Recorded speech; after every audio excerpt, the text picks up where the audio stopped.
안성에 이어 충북 충주에서도 구제역이 최종 확진됐습니다. 정부는 구제역 확산을 막기 위해 전국에 48시간 일시 이동 중지 명령을 내리고 모든 가축시장을 3주간 폐쇄하기로 했습니다. 트럼프 미국 대통령은 북한과 협상에 엄청난 진전을 이루고 있다며 다음 주쯤 2차 북미 회담의 장소와 날짜를 발표하겠다고 밝혔습니다. 스티븐 비건 대북정책 특별대표가 북미 회담 세부 조율을 위해서 다음 주 우리나라에 옵니다. 김경수 지사 법정 구속 이후 민주당은 사법적 폐해의 부당한 판결을 강조하며 지지층 결집을 노리고 있습니다. 이에 맞서 자유한국당은 특검 도입까지 거론하며 문재인 대통령을 정조준하고 있어 전국이 더 얼어붙고 있습니다. 문재인 대통령은 광주형 일자리가 함께 잘 사는 포용국가를 향한 역사적 전환점이 될 것이라며 다른 산업에도 지원을 하겠다고 약속했습니다. 반면 민주노총은 노동 3권을 부정한 불법이라며 강력 투쟁 방침을 재확인했습니다. 비서 성폭력 혐의로 재판에 넘겨져 1심에서 무죄가 선고된 안희정 전 충남지사가 오늘 항소심 선고 재판을 받습니다. 1심과 마찬가지로 안 전 지사가 업무상 위력을 행사했는지가 쟁점이 될 전망입니다. 오늘 아침은 서울이 영하 7도까지 떨어지는 등 반짝 추위가 찾아왔습니다. 낮에는 추위가 풀리겠지만 밤부터 중국발 스모그가 유입되면서 미세먼지가 짙어지겠습니다. 여러분 안녕하십니까? 2월 1일 굿모닝 화이트 시작합니다. 오늘은 구제역 소식부터 전해드리겠습니다. 경기도 안성 농가 두 곳에 이어 충북 충주에서도 구제역 확진 판정이 나왔습니다. 안성 주변에 집중됐던 방역당국의 방어막이 뚫리면서 설을 앞두고 확산 우려는 더욱 커지고 있습니다. 이성우 기자가 보도합니다. 구제역 확진 판정을 받은 충북 충주의 한우 농가입니다. 이 농가에서 키우던 한우 11마리 가운데 한 마리가 침 흘린 등과 같은 구제역 의심 증상을 보였습니다. 신고를 받은 방역당국이 검사한 결과 구제역 확진 판정이 나왔습니다. 경기도 안성에서 구제역이 발생한 후 경기도 이해 지역에서 발생한 첫 사례입니다. 이 농장은 첫 번째 구제역이 발생한 경기도 안성시 금관면 젖소 농장에서 50여 킬로미터 떨어진 곳에 위치하고 있습니다. 방역당국은 이 농가에 초동 방역팀을 보내 사람과 가축의 이동을 통제하고 긴급 방역 조치에 들어갔습니다. 여기에 이 농장의 소 11마리를 긴급 매몰 처분하기로 하고 이 농장을 중심으로 반경 500m 안쪽에 있는 2개 농장의 소 38마리도 구제역 확산 방지 차원에서 예방적 매몰 처분할 계획입니다. 또 이 농가를 중심으로 반경 3km 안쪽에는 차량과 가축 등의 이동을 통제할 초소를 설치합니다. 차 세대가 이 도로 주변을 다 봉쇄하고 돌아다니고 있어요. 동전 도로, 진입도로들 다 하고 있어요, 소독은. 충청북도는 지난해 9월 이 농가에 공수 의사를 보내 구제역 백신을 접종했습니다. 구제역 예방 백신 접종은 6개월 단위로 이뤄지는데 이 농가의 경우 아직 재접종 시기가 되지 않은 것으로 전해졌습니다. 방역당국은 일단 이 농가가 안성 지역의 구제역 간역 농가 2곳과 역학관계가 없는 것으로 파악하고 있습니다. 안성의 발생 농가에 대한 역학조사 결과를 토대로 봤을 때 현재까지 안성 발생 농가하고 우리 도의 발생 농가의 역학관계는 지금 없는 걸로 일단은 그렇게 판단됩니다. 하지만 구제역이 경기도 안성을 벗어나 충북 지역에서도 발생함에 따라 구제역이 전국으로 확산하지 않을지 우려가 커지고 있습니다. YTN 이성우입니다. 정부는 충주에서도 구제역이 발생해 인근 지역으로 확산할 조짐을 보이자 전국에 48시간 일시 이동 중지 명령을 내렸습니다. 또 모든 가축 시장을 3주간 폐쇄하는 등 고강도 카드를 꺼내들었습니다. 농림축산식품부는 가축방역심의위원회를 열어 이같이 결정하고 어제 오후 6시부터 48시간 동안 전국에 일시 이동 중지 명령을 발령하고 일제 소독에 들어갔습니다. 정부는 오늘 오전 10시 정북 서울청사에서 구제역 방역과 관련한 정부 합동 담화문을 발표합니다. 트럼프 미국 대통령이 2차 북미 정상회담의 날짜와 장소를 다음 주 초에 발표할 것이라고 예고했습니다. 2차 북미 정상회담을 세부 조율하기 위한 실무회담도 다음 주 재개될 예정입니다. 워싱턴 특파원 연결해서 알아보겠습니다. 김희준 특파원. 네, 워싱턴입니다. 자, 북미 정상회담 날짜와 장소가 조만간 발표될 것으로 보인다고요? 네, 트럼프 대통령이 북한과 2차 정상회담의 날짜와 장소에 합의했다며 다음 주 초에 발표하겠다고 밝혔습니다. 날짜는 2월 말 개최를 재확인하고 장소도 대부분 알 것이며 대단한 비밀도 아니라고 말했습니다. 따라서 현재 유력하게 거론돼 온 베트남 하노이나 다낭일 가능성을 시사한 것으로 해석됩니다. 트럼프 대통령은 또 북한과 엄청난 진전을 이루고 있다며 대북 협상 회의론도 거듭 반박했습니다. 앞서 폼페이오 국무장관은 어제 폭스뉴스 인터뷰에서 북미 정상회담을 이달 말 또 아시아의 모처에서 열 계획이라고 재확인한 바 있습니다. 자, 그리고 북미 실무회담도 다음 주에 재가동된다고요? 그렇습니다. 지난주 스웨덴에서 열렸던 북미 실무회담이 2주 만에 재개됩니다. 미 국무부는 스티븐 비건 국무부 대북정책특별대표가 모레 서울을 방문한다고 밝혔습니다. 우선 이도훈 한반도 평화교섭본부장과 한미 북핵수석 대표 회동을 갖고요. 이어 북측 카운터파트와도 만날 예정이라고 전했습니다. 특히 북측과 최종적이고 완전히 검증된 비핵화 목표와 싱가포르 북미 정상회담의 합의에 추가 진전을 위한 조치들을 논의한다고 밝혔습니다. 이에 따라 비건 대표와 그의 새로운 상대역인 김혁철 전 스페인 북한 대사가 판문점에서 만나 북미 정상회담의 세부 사항을 조율할 것으로 예상됩니다. 이런 가운데 김정은 위원장이 지난해 플루토늄과 우라늄 농축시설 폐기를 약속했다는 언급이 다시 나왔는데 이거 어떤 의미가 있는 겁니까? 네, 비건 대북정책특별대표는 현재 미국 스탠퍼드 대학에서 북핵 관련 연설을 마친 뒤 질의응답 시간을 갖고 있습니다. 이 자리에서 전한 내용입니다. 또 비건 대표는 북측의 카운터파트와 비핵화와 상응 조치를 논의하겠다고 밝혔다고 로이터 통신이 전했습니다. 북미 양측이 영변 핵시설의 폐기와 또 일부 제재 완화와 연락사무소 설치 등 상응 조치에 대한 논의에 집중하고 있다는 관측 속에 나온 언급입니다. 비건 대표는 또 연설에서 북한 핵과 미사일 프로그램에 대한 전체 범위의 파악과 또 포괄적인 신고를 촉구한 것으로 전해졌습니다. 특히 북한의 핵미사일 프로그램에 대한 전문가의 접근과 검증에 관한 합의를 강조한 것으로 알려졌습니다. 지금까지 워싱턴에서 전해드렸습니다. 드루킹 사건으로 법정 구속된 김경수 경남지사가 판결을 바로잡고 도정에 복귀하겠다며 항소했습니다. 더불어민주당도 판결 자체의 모순점을 지적하면서 사법적폐 청산 프레임을 내세우며 지지층 결집을 노리고 있습니다. 김영수 기자가 보도합니다. 김경수 지사를 접견한 더불어민주당 의원들이 구치소를 빠져나옵니다. 구치소에서 하룻밤을 보낸 김 지사는 하루빨리 판결을 바로잡고 도정에 복귀하겠다는 의지를 민주당 의원들을 통해 전했습니다.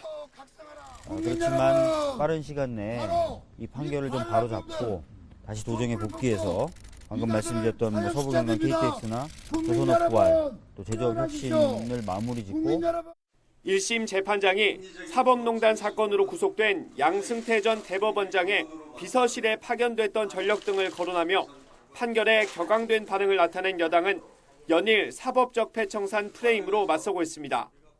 양승태 적폐사단이 벌이고 있는 재판 농단을 빌미삼아 정치적 이익을 도모하고 나아가 온 국민이 촛불로 이뤄낸 탄핵을 부정하고 대선 결과를 부정하려는 시도에는 단호하게 맞서겠습니다. 율사 출신 인사들로 대책위를 꾸린 민주당은 이번 판결에서 법리적 모순점을 찾아 전국 설명회와 대국민 보고회를 여는 등 본격적인 장외 여론전에 나설 계획입니다. 동시에 여전히 현직에 있는 사법농단 연루 판사에 대한 문제를 제기하겠다며 판사 탄핵 추진 방침을 재확인하면서 고위공직자 비리 수사처 설치, 법원 행정처 개혁 등 사법개혁 드라이브도 강화한다는 방침입니다. 여당이 삼권분립 훼손이라는 비판을 감수하고 강경하게 나서는 건 사법농단 연루 법관이 상당수이고 2심을 맡은 서울고등법원에도 보수 성향 판사도 적지 않아 향후 재판 결과를 장담할 수 없다는 전망이 영향을 미친 것으로 보입니다. 다른 한편으로는 이완된 지지층 결집을 통해 설 연휴를 앞두고 터진 대형 악재를 극복하려는 것 아니냐는 관측도 당 안팎에서 나오고 있습니다. YTN 김영수입니다. 하지만 자유한국당은 특검 도입까지 거론하며 문재인 대통령을 정조준하고 있습니다. 경색된 정국이 더 꽁꽁 얼어붙었습니다. 김지영 기자가 보도합니다.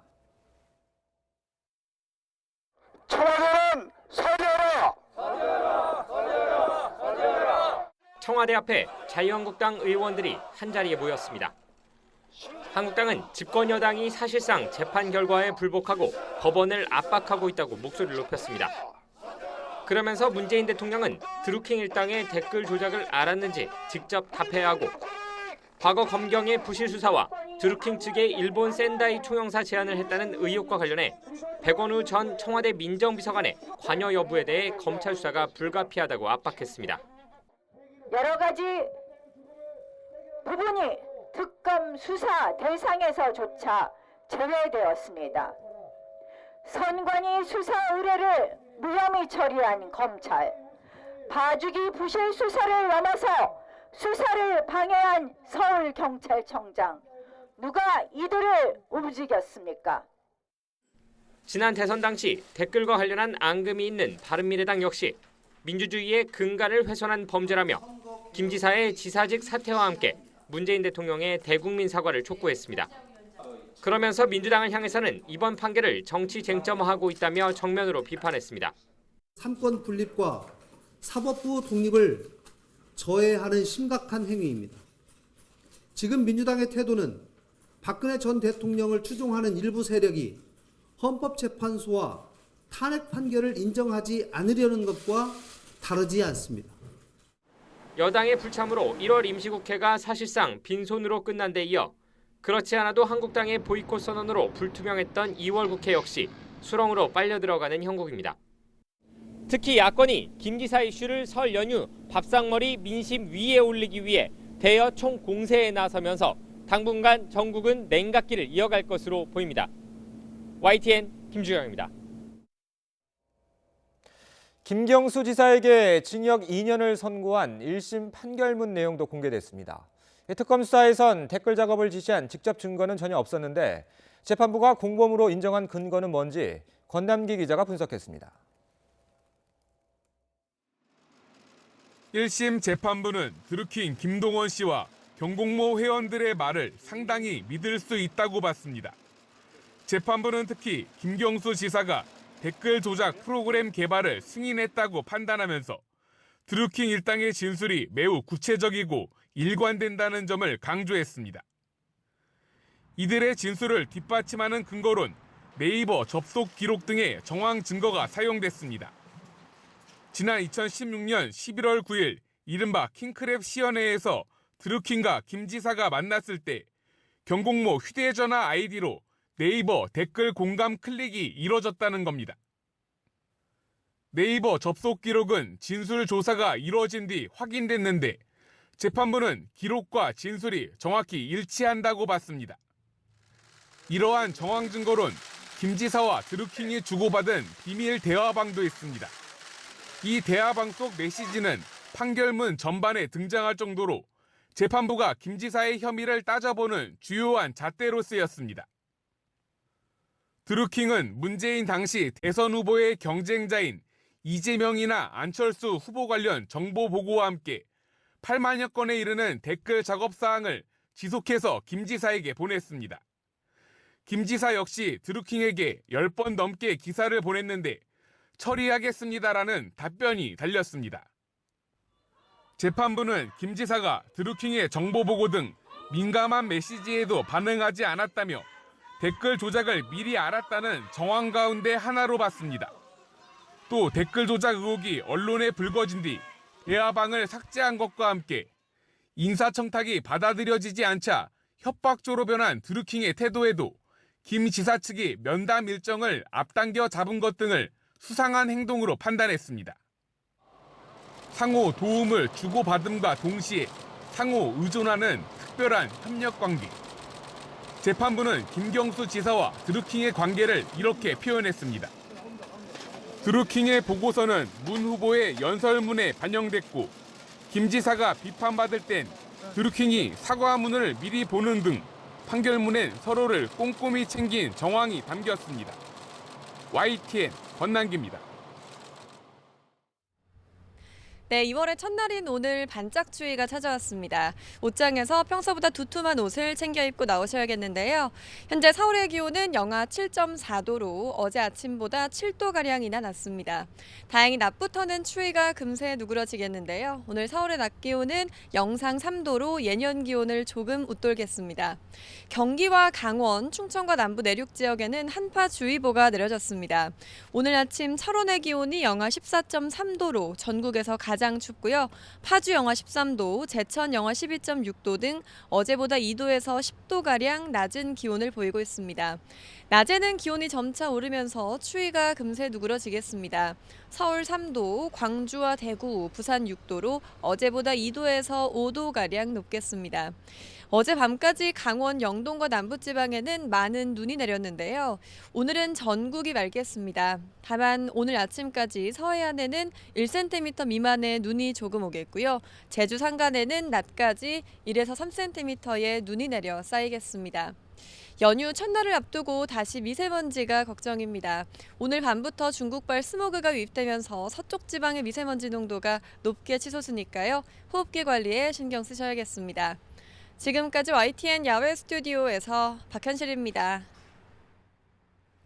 어제 강원 영동 지역에 내린 눈은 깜짝 폭설이었습니다. 20cm에 가까운 많은 눈이 쏟아지면서 눈길 교통사고가 속출했습니다. 송세혁 기자가 취재했습니다. 승용차 앞이 심하게 부서졌습니다. 고속도로는 사고 차량과 견인차가 뒤엉켜 그야말로 아수라장입니다. 좀 충격이야. 낮 1시 반쯤 강원도 양양군 동해고속도로에서 차량 7대가 잇따라 부딪혔습니다. 눈길에 미끄러지면서 연쇄 추돌한 겁니다. 이 사고로 5명이 다쳤고 1시간 넘게 극심한 지정체를 빚었습니다.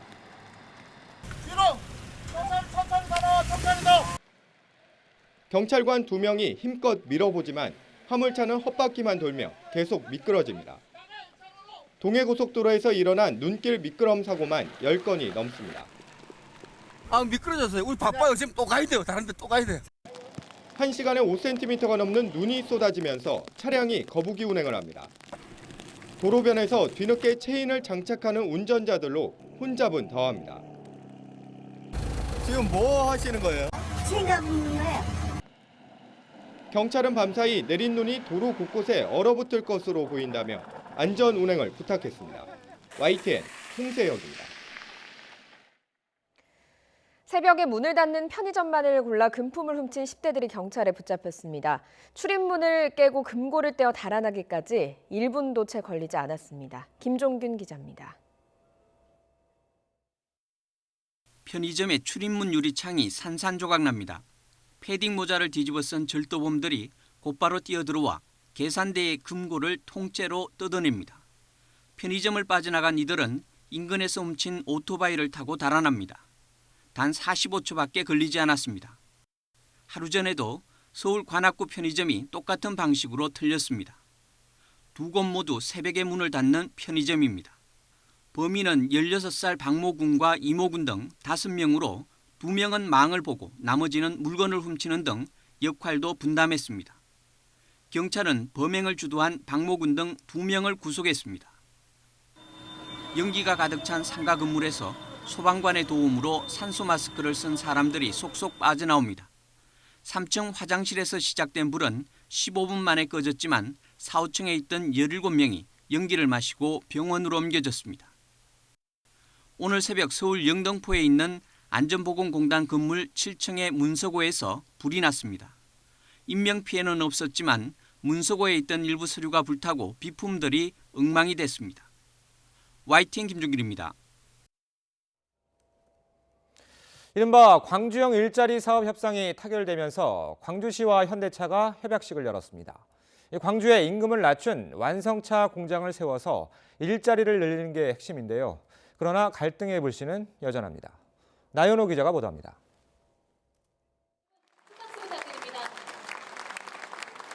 광주시장과 현대자동차 대표의 투자협약서 서명으로 광주형 일자리 사업이 결정됐습니다. 지난해 말 타결 직전 무산됐던 협상이 마침내 합의에 이른 것입니다. 광주형 일자리는 혁신적 포용국가로 가는 매우 중요한 역사적 전환점이 될 것입니다. 사회적 대타협을 통해 적정 임금을 유지하면서 더 많은 일자리를 만들 수 있다는 것을 증명하게 될 것입니다. 협상이 진통을 겪었던 건 노사 상생협의회 결정사항을 차량 35만 대 누적 생산까지로 한다는 조항이었습니다. 노동계는 한 해 7만 대 생산을 기준으로 5년 동안 임금 단체 협상을 유예하는 조항이라며 반발했습니다. 현대차 역시 경영 조기 안정을 위해 물러날 수 없다고 주장했습니다. 협상단은 결국 이 조항을 그대로 두면서 노사민정협의회를 통한 조정이라는 내용을 추가했습니다. 중대한 사정 변화가 있으면 노사가 서로 만나 협의한다는 것입니다. 하지만 이는 임시 봉합으로 관련 협의를 당분간 미룬다는 뜻이기도 해 여전히 갈등의 불씨를 남겼다는 지적입니다. YTN 나연호입니다. 협약식까지 열리며 본격적으로 닻을 올렸지만 민주노총은 광주형 일자리 사업이 대국민 사기극이라며 강하게 반발하고 있습니다. 어떤 이유 때문인지 백종규 기자가 설명해 드립니다.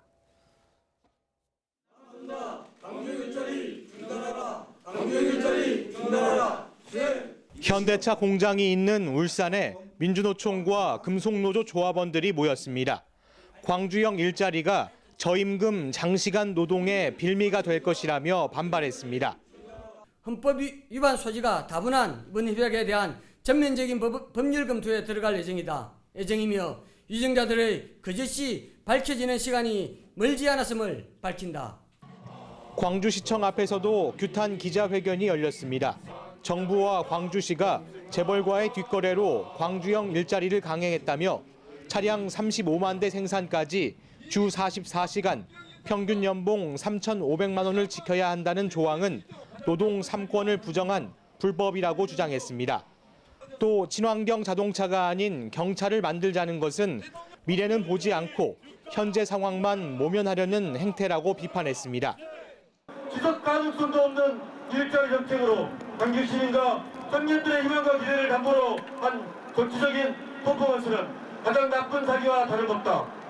협약식이 열리는 시각, 울산에서 광주를 찾은 민주노총과 금속노조, 현대기아차 조합원 천여 명이 결의대회를 열었습니다. 광주형 일자리 협약식이 열리는 광주시청 앞에서는 노동계가 협약식 장소로 진입하려고 하자 경찰이 막아서면서 대치 상황이 벌어지기도 했습니다. 반면 협의 당사자로 참여했던 한국노총은 광주형 일자리가 지역 청년 일자리 문제를 해결하는 기제로 작용할 수 있길 바란다며 환영의 뜻을 밝혔습니다. YTN 백종규입니다. 현대자동차는 광주형 일자리를 통해서 19년 만에 다시 국내 경차 시장에 도전장을 내밀게 됐습니다. 이 같은 광주형 일자리 사업 모델은 올 상반기 안에 두세 곳 정도 추가로 지정될 것으로 보입니다. 최하영 기자가 보도합니다. 현대자동차는 지난 2002년 아토스를 마지막으로 국내 경차 시장을 포기했습니다. 시장 수요는 꾸준히 있었지만 가격 대비 국내 생산 비용이 너무 높았기 때문입니다. 그랬던 현대차가 광주형 일자리를 통해 19년 만에 다시 경차 시장에 출사표를 던집니다. 초봉 3,500만 원 수준의 적정 임금과 노사 상생 생산 시스템으로 경쟁력 있는 경차를 생산할 수 있다는 판단입니다. 현대차는 새로 개발한 경형 SUV를 신설 법인에 위탁 생산하고 완성차를 공급받아 오는 2021년 하반기 출시할 예정입니다. 현대자동차 역시 이번 사업 참여를 통해 어려워지는 자동차 산업 환경을 헤쳐나갈 수 있는 기회가 될 수 있기를 기대합니다. 광주형 일자리가 성공하면 높은 임금과 노사 문제로 해외로 공장을 옮긴 제조업체들을 다시 불러들이는 시작이 될 수 있습니다. 또 한국 GM이 문을 닫은 군산이나 조선업 경기가 침체한 경남 거제 등 일자리난에 시달리는 지역에도 기대를 품게 합니다. 홍남기 경제부총리는 2월 말까지 광주형 일자리를 지역 상생 일자리 모델로 만들어 올 상반기에 두세 개 지방자치단체에 적용하겠다고 말했습니다. 하지만 자동차 외에 다른 제조업 분야에 적용할 수 있을지에 대해선 아직 의문입니다. 기업이 여력이 있어야 되는데 아직은 자동차 산업 같은 경우는 여력이 있습니다. 그런데 다른 제조업들 같은 경우 특히 뭐 조선업이라든가 이런 좀 여력이 없기 때문에 다른 지역으로 확산은 그렇게 쉽지는 않을 것 같다 이렇게 보입니다. 광주형 일자리 모델이 다른 지역과 업종으로 퍼지는 성공 모델이 될 수 있을지 기대와 우려가 교차하고 있습니다. YTN 최아영입니다. 예정대로라면 탄력근로제 단위기간 확대와 최저임금 결정체계 개편을 위한 법 개정이 조만간 추진됩니다. 하지만 노동계가 강하게 반발하고 있어서 이번 달이 노정관계의 분수령이 될 것으로 보입니다. 김장하 기자의 보도입니다. 사회적 대화 기구인 경제사회노동위원회가 다루고 있는 주요 노동 현안은 탄력근로제 단위기간 확대와 ILO 핵심 협약 비준을 위한 노사관계제도 개선입니다. 애초 탄력근로제 단위기간 확대는 국회 입법 일정을 고려해 지난달 말까지 결론을 낼 예정이었습니다. 1월 말까지 의미 있는 결론을 도출하도록 최대한 노력하겠습니다.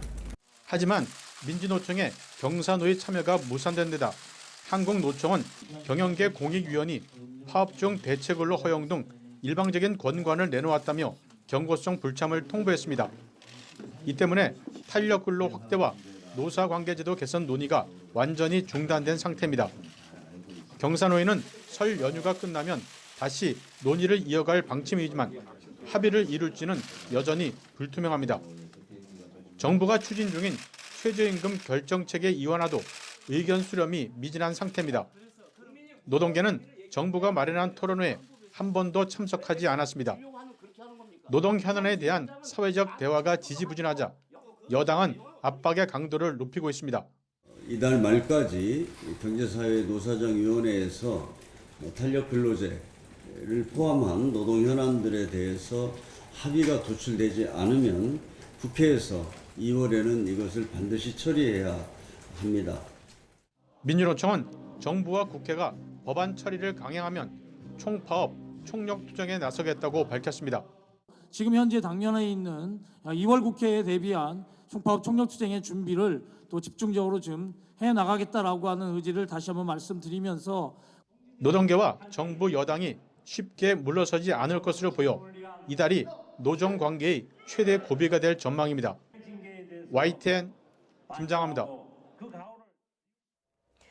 비서 성폭행 혐의로 재판에 넘겨진 안희정 전 충남지사의 항소심 선고가 오늘 내려집니다. 1심에서는 무죄 판결이 내려졌지만 최근 미투 운동으로 시작된 소송에서 잇따라 유죄가 선고돼서 안 전 지사의 선고 결과에 관심이 쏠리고 있습니다. 김대경 기자입니다.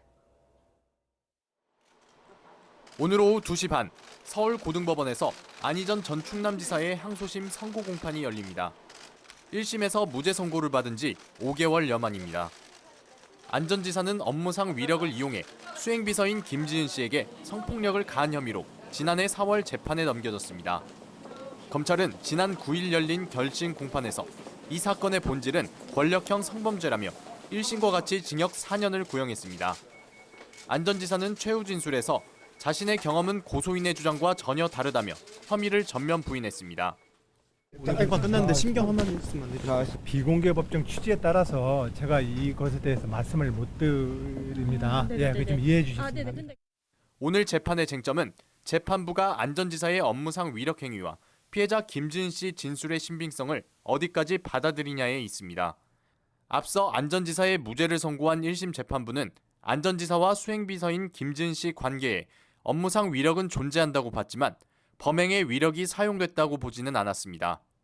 또 당시 정황과 대화 내용 등을 토대로 김 씨의 진술에 신빙성이 없다고 결론을 내렸습니다. 결국 재판부가 업무상 위력과 진술의 신빙성을 어디까지 받아들이냐에 따라 안 전 지사의 유무죄가 갈릴 것으로 보입니다. 이런 가운데 성인지 감수성을 강조하는 최근 경향이 판결의 변수로 작용할 전망입니다. 앞서 미투 운동으로 시작된 소송에서 이윤택 전 감독과 안태근 전 검사장이 유죄를 선고받은 가운데 안 전 지사는 어떤 결과를 받게 될지 주목됩니다. YTN 김대겸입니다. 현역 국회의원이 미국 출장 당시 현지 가이드에게 강요해서 무용수가 옷을 벗고 춤을 추는 이른바 스트릿바에 갔다는 폭로가 나왔는데요. 당사자로 지목된 한국당 최교일 의원은 사실무근이라며 법적 대응을 예고했습니다. 자신을 20년 이상 경력의 미국 현지 가이드라고 소개한 데니얼 조 씨가 한 라디오 프로그램에 출연해서 지난 2016년 가을 무렵 뉴욕을 방문한 경북 지역의 시의원이 미국 여자들이 나오는 스트릿바에 가자고 굉장히 강요했다고 폭로했습니다. 또 시의원이 직접 무용수들에게 $1씩 팁을 주라고 주기도 했다면서 영상이나 사진은 없지만 일정표나 명함도 있고 선명하게 기억한다고 주장했습니다.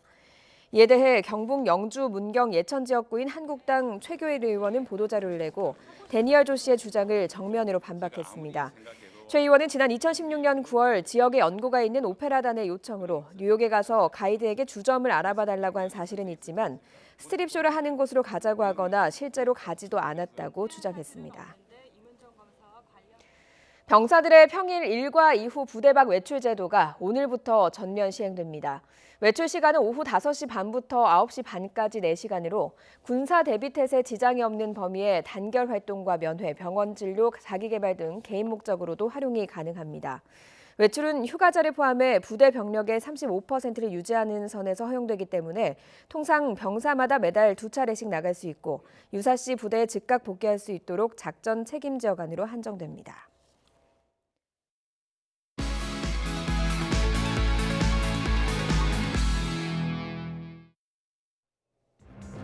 오늘 아침 주요 뉴스입니다. 안성에 이어 충북 충주에서도 구지역이 최종 확진됐습니다. 정부는 구지역 확산을 막기 위해 전국에 48시간 일시 이동 중지 명령을 내리고 모든 가축시장을 3주 동안 폐쇄하기로 했습니다. 트럼프 미국 대통령이 북한과 협상이 엄청난 진전을 이루고 있다며 다음 주쯤 2차 북미 회담의 장소와 날짜를 발표하겠다고 밝혔습니다. 스티븐 비건 대북정책 특별대표가 북미 회담 세부 조율을 위해 다음 주 우리나라에 옵니다. 김경수 지사 법정 구속 이후 민주당은 사법적 폐해의 부당한 판결을 강조하며 지지층 결집을 노리고 있습니다. 이에 맞서 자유한국당은 특검 도입까지 거론하며 문재인 대통령을 정조준하고 있어 전국이 더 얼어붙고 있습니다. 비서 성폭력 혐의로 재판에 넘겨져 1심에서 무죄가 선고된 안희정 전 충남지사가 오늘 항소심 선고 재판을 받습니다. 1심과 마찬가지로 안 전 지사가 업무상 위력을 행사했는지가 쟁점이 될 전망입니다. 오늘 아침 주요 뉴스였습니다. YTN이 어제 고교 여자축구부 감독의 갑질 의혹 보도해드렸죠. 학생들은 감독님은 왕이었다고 말합니다. 축구를 그만둘 각오를 하지 않고는 부당하다고 말하기 어려웠습니다. 박광렬 기자가 보도합니다. 경기도의 한 고교 여자 축구부원들이 머물렀던 합숙소입니다. 굳게 잠긴 문틈으로 사감실 3글자가 뚜렷합니다. 선수 기용은 물론 훈련과 생활지도까지 전권을 쥔 감독은 왕과 같았습니다. 숙소에서 감독님이 거의 왕이어가지고 왕처럼 다 대해서 감독님이 옆에 있으면 그냥 눈치 보게 되고 뭘 하든 눈치 보고 막 이제 욕먹기 싫어서. 열악한 인프라도 갑질을 부추겼습니다. 지난 2017년 말 기준으로 고교 여자축구부는 겨우 17곳에 불과합니다. 축구를 그만둘 각오를 하지 않고서는 감독에게 항명하는 건 꿈도 꿀 수 없습니다. 급기야 한 학생은 정신과 진료까지 받아야 했습니다. 6명 정도 그냥 축구 그만두자고 이것만 했어요. 그냥 못 덤비니까. 애들 다 뛰기 지금 나가서 뛰기 전에 대답 빨리 하라고 이렇게 계속 협박을 하는 거예요. A 감독은 지난해 8월 갑자기 팀을 떠났습니다. 전국 대회를 한 달도 채 남기지 않은 시점이었습니다. 제발 이것만 좀 운영해달라. 뭐 뛰지를 않고 그러면 아이들한테도 타격이 커요. 그래서 제가 제발 좀 그렇게만 해달라 그랬는데도 본인이 사표를 냈고요. 2019년부터는 지원금이 전혀 없고 이러다 보니까 1, 2학년은 전학을 선택했고 감독 눈밖에 난 3학년생들은 9명으로 겨우 팀을 꾸려 대회에 출전했습니다. 실수하면 막 뭐라 하고 욕하니까 제대로 하지도 못했거든요. 그래서 마지막 대회 때라도 제가 할 수 있는 만큼 다 실력 발휘해보고 그렇게 끝내고 싶었어요. 결국 축구부는 해체됐고 선수들은 뿔뿔이 흩어졌습니다. 감독은 YTN 취재가 시작되자 뒤늦게 일부 갑질과 가혹행위를 인정했습니다. 그 당시에 그거는 몰랐잖아요. 애들이 그렇게 느끼는지 몰랐고 저는 애들한테 최선을 다해서 열심히 가르쳤다고 생각을 했고 부모님 못지않게 근데 내 방식이 그게 잘못됐다라는 거 기자님 통해서 제가 알게 된 거잖아요. 폭행과 공갈, 학대 혐의로 A 감독을 경찰에 고소한 선수 측은 대한체육회 스포츠인권센터에도 신고했습니다. 대한체육회는 경찰 수사와 별도로 A 감독의 제재 여부 등을 논의할 예정입니다. YTN 박광렬입니다. 삼성 SDI에서 반도체용 화학물질을 개발하던 30대 연구원이 백혈병 투병 끝에 숨졌습니다.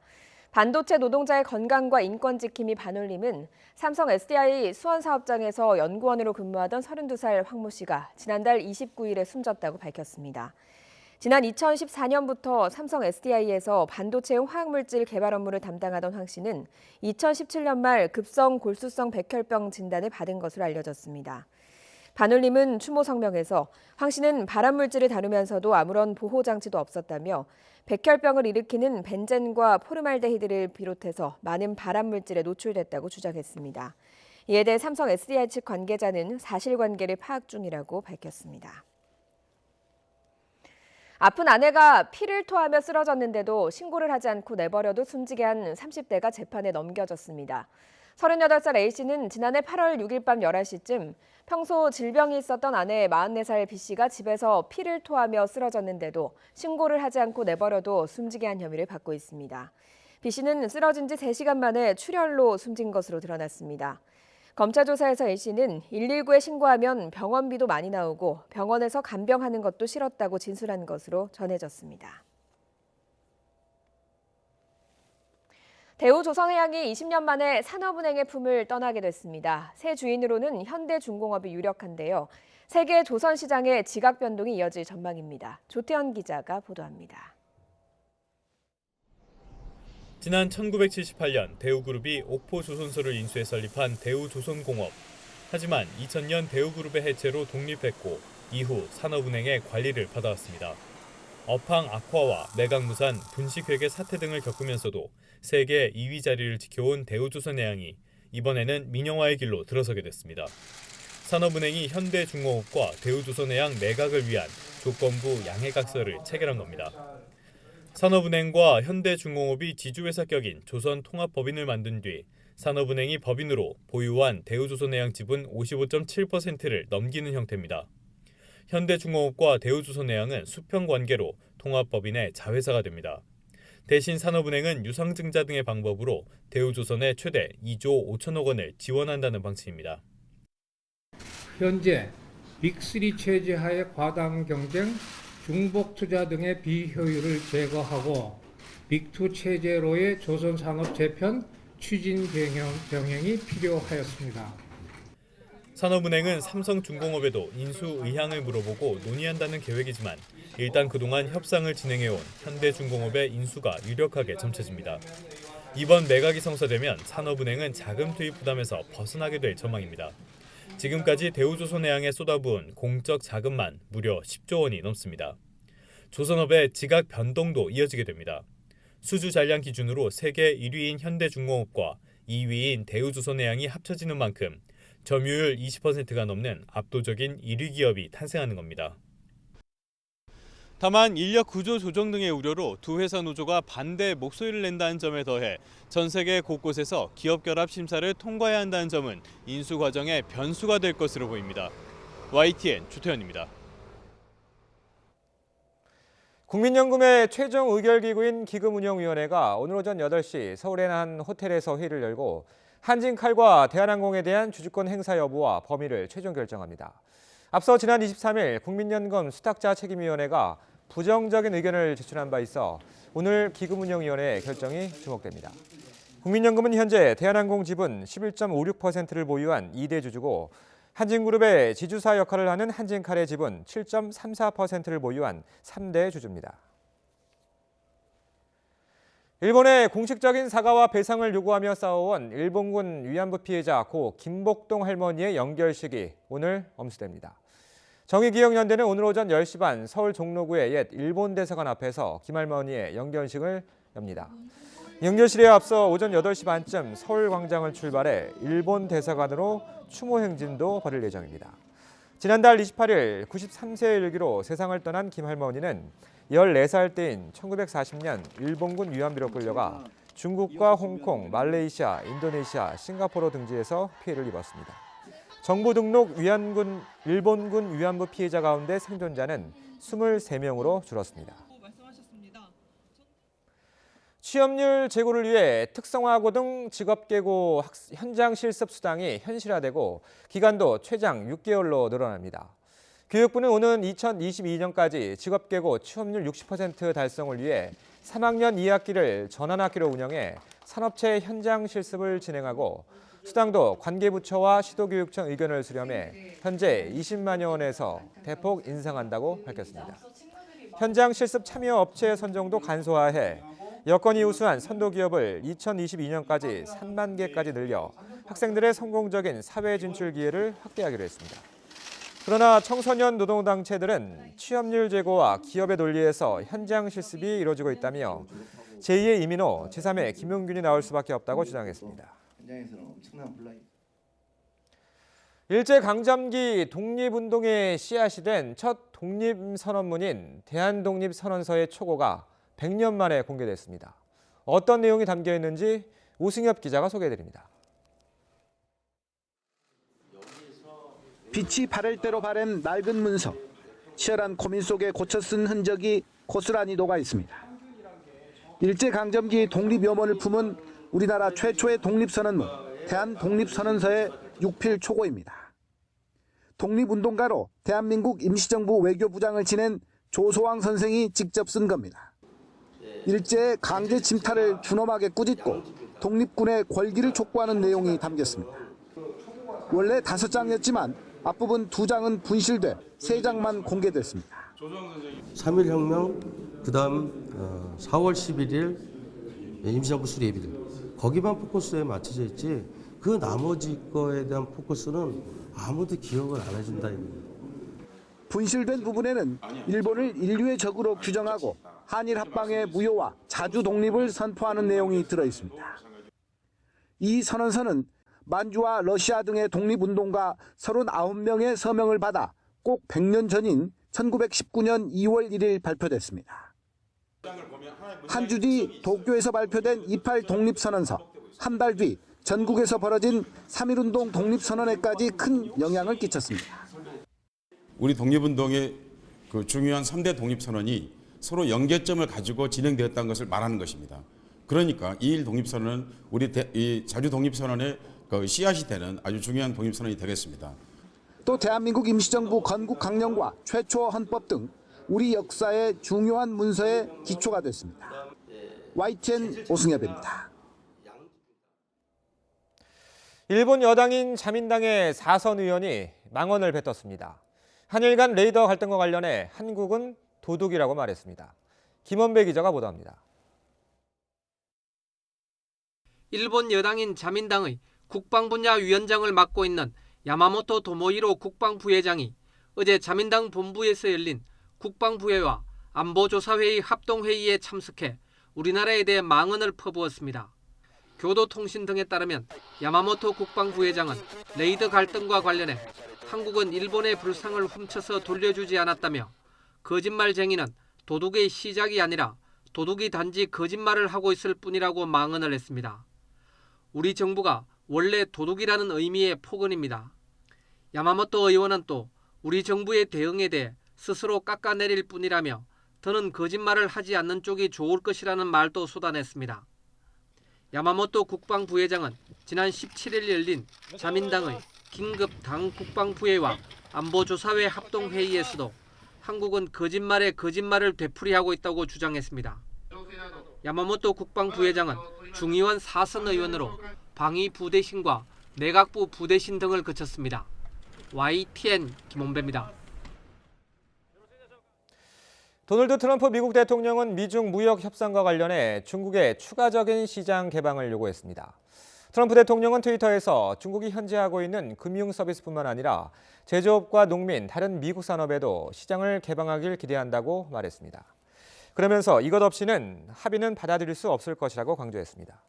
이는 미중 양국이 워싱턴에서 이틀 동안 장관급 협상을 갖고 무역 전쟁 타결을 시도하는 가운데 중국을 압박하는 언급으로 해석됩니다. 베네수엘라에서 임시 대통령을 자임한다고 선언한 과이도 국회의장이 베네수엘라 정부를 겨냥해 가족에 대한 위협을 즉각 중단하라고 경고했습니다. 과이도 의장은 현지 시각 31일 베네수엘라 경찰이 자신의 집에 찾아와 가족들을 위협했다며 마두로 정권에 대해 위협을 즉각 중단할 것을 촉구했다고 외신들이 보도했습니다. 과이도 의장은 수도 카라카스에 있는 대학에서 연설을 하면서 자신이 외부 행사로 부재 중인 상태에서 특수경찰대가 집에 찾아와 딸과 함께 아내를 찾았다며 독재 정권은 이런 행위로 우리가 겁먹을 거라고 생각하고 있다고 비난했습니다.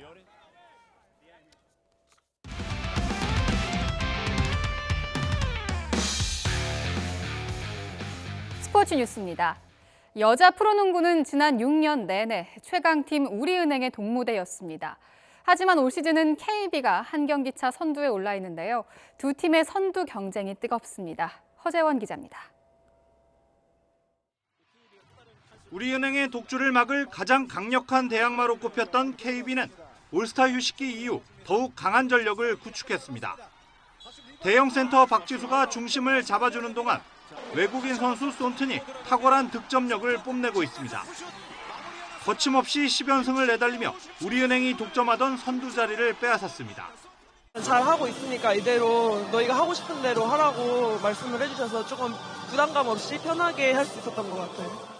반면 우리은행은 에이스 박혜진이 지난해 말 발목을 다친 뒤 주춤합니다. 5년 만에 3연패를 당하며 2위로 내려앉았습니다. 약체 신한은행을 제물로 연패에서 탈출했지만 KB와의 맞대결에서는 최근 3번 연속 징계, 부담입니다. 박혜진 선수가 조금 그 부상에서 빨리 탈피를 하고 수비자들을 흔드는 플레이를 좀 많이 해줘야 다른 국내 선수도 살아남다. 우리은행은 6시즌 연속 우승을 차지하는 동안 1월 말 순위에서 모두 2위를 크게 따돌리고 1위 자리를 지켜왔습니다. 하지만 올 시즌은 KB가 한 경기 차 선두로 올라선 낯선 순위표가 완성됐습니다. 우리은행이 외국인 교체라는 승부수를 던진 가운데 두 팀의 선두 경쟁이 뜨겁게 달아오르고 있습니다. YTN 허재원입니다. 올스타전 최다 득표에 이어 국가대표에도 발탁된 KT의 양홍석이 22득점을 올리는 활약으로 팀의 승리를 이끌었습니다. KT는 3점 슛 4방을 꽂아넣은 양홍석을 앞세워 인삼공사를 85대 82로 따돌리고 3위로 올라섰습니다. 인삼공사는 7연패에 빠지면서 8위까지 추락했습니다. 외국인 선수 헤인즈가 31득점에 18개의 리바운드를 잡아낸 SK는 KCC를 90대 86으로 꺾고 6연패에서 탈출했습니다. 프로배구 전통의 맞수 대결에서 현대캐피탈이 삼성화재를 3대 0으로 완파했습니다. 현대캐피탈은 부상 중인 주전센터 신영석을 대신해 출전한 허수봉이 블로킹 3개를 포함해 12점을 올리는 활약을 펼쳤습니다. 승점 54점이 된 현대캐피탈은 2위 대한항공과의 격차를 3점 차로 벌리고 선두 자리를 지켰습니다.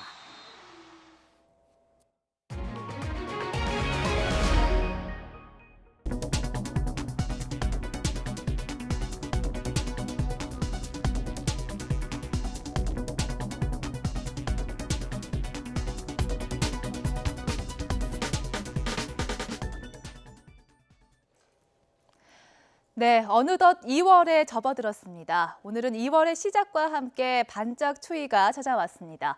내륙 곳곳에 다시 한파주의보가 내려진 가운데 찬 공기가 남하하면서 어제보다 4도에서 10도가량 기온이 큰 폭으로 내려가 있습니다.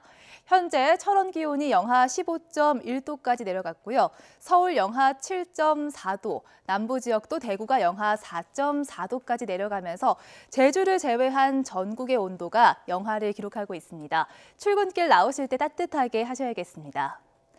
오늘 내륙 지역 하늘은 맑겠지만 서해안 지역은 아침까지 1cm 미만의 눈이 오겠습니다. 제주 산간 지역은 낮까지 최고 3cm의 눈이 오는 곳이 있겠고요.